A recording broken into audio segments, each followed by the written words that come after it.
Bhagavate Vasudevaya. Vandeham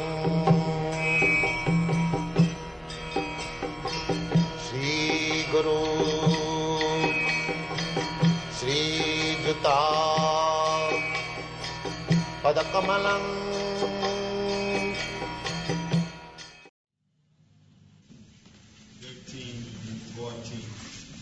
One should hold one's body, neck, and head erect in a straight line, and stare steadily at the tip of the nose.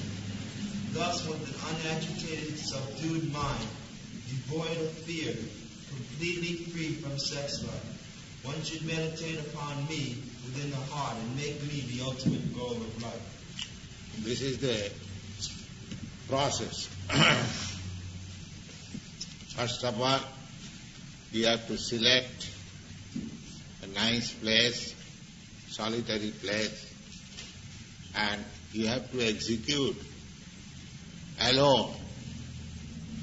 Not that you go to a yoga class and pay your fees and make some gymnastic and come back home and do all nonsense. You see? Don't be entrapped by all these ridiculous things. You see? Simply, such society, I can declare, is the society of the cheaters and the cheated. You see? Here is the practice. Here you can see, and spoken by the Supreme Authority, Krishna. Is there any person better yogi than Krishna? Here is the authoritative statement that you have to practice like this. Now, one should hold one's body. First of all, you have to select your place, holy place, alone, and special seat. Then you have to sit straight like this. One should hold one's body, neck and head erect, a straight line. This is the yoga process. These things help to concentrate the mind. That's all. But the real purpose of yoga is to keep Krishna always within yourself. Here it is stated that one should hold one's body, neck and head erect in a straight line and stare steadily at the tip of the nose. Now, here, you have to see. And if you close meditation, you sleep. I have seen so many so-called meditators, they are sleeping. I have seen it. Because as soon as you close your eyes, it is natural that you feel sleepy. You see, that part, half closed. You have to see, that is the process. You have to see the tip of your nose, two eyes.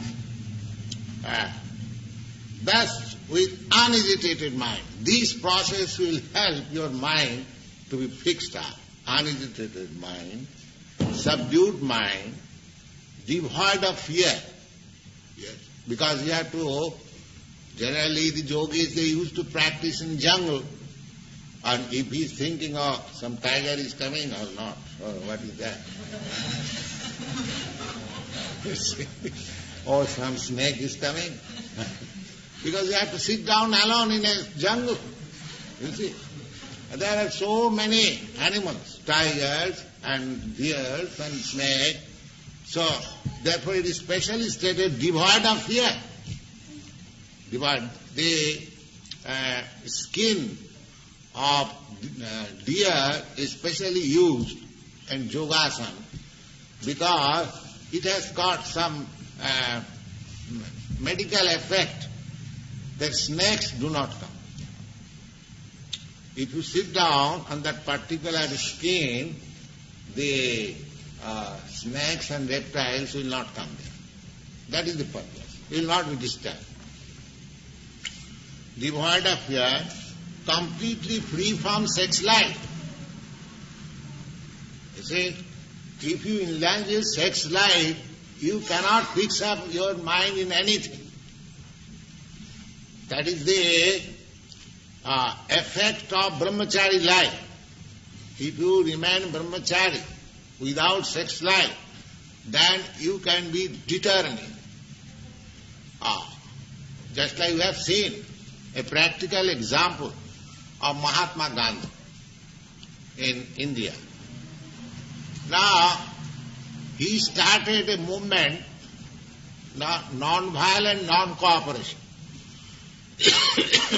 The moment the fight was declared against the powerful British Empire, just see, and he determined that I shall fight with the Britishers non-violent, without any weapon, because India was dependent, there was no weapon.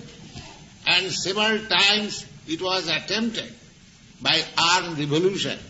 But these Britishers are more powerful, they cut down. So Gandhi, he invented this method that I shall fight with the Britishers, even they become violent, I shall not become violent, so I shall get world sympathy. And so this was his plan. He was a great statesman. But his determination was so fixed up because he was a brahmachari. At the age of 36 years, he gave up. He had his wife, but he gave up his sex life. He was a family man. He had children, he had his wife. But from the age of 36, young man, 36-year-old, he gave up sex life with his wife. That made him so determined that I shall drive away these Britishers from the land of India, and he did it. You see? And he actually did it. So, controlling the sex life, to refrain from sex life is so powerful. Even if you don't do anything, if you simply restrain your sex life, you become a very powerful man. People do not know the secret. So, anything you do, if you want to do it with determination, you have to stop sex life. That is the secret. So, any process, take Vedic process. Either you take yoga process or bhakti process or jnana process, in no process sex indulgence is allowed. No. Sex indulgence is only allowed family life just to beget very nice children. That's all. Sex life is not for sense enjoyment. Although there is enjoyment by nature, unless there is enjoyment, why one should take responsibility of family life? That is the secret of nature's gift. But we should not take advantage of it. These are the secrets of life. These are the secrets of life. So yoga practice, such a nice thing. If you indulge in sex life, this is simply nonsense. Simply nonsense.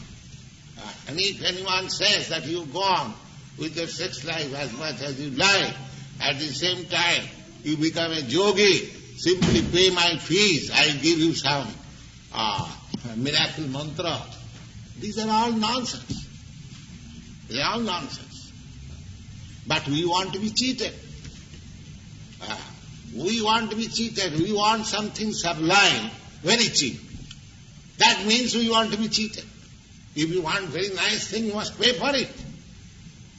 No, I shall go to a store. Sir, I can pay you 10 cents. You give me the best thing. How can you expect by 10 cents?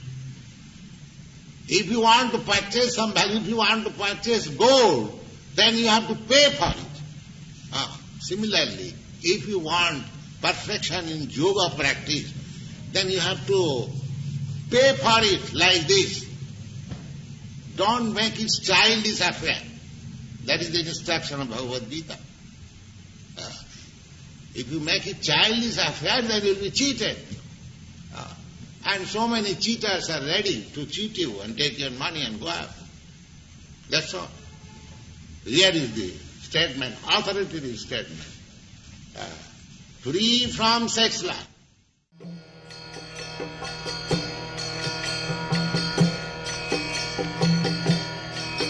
Hare Krishna, Krishna Krishna,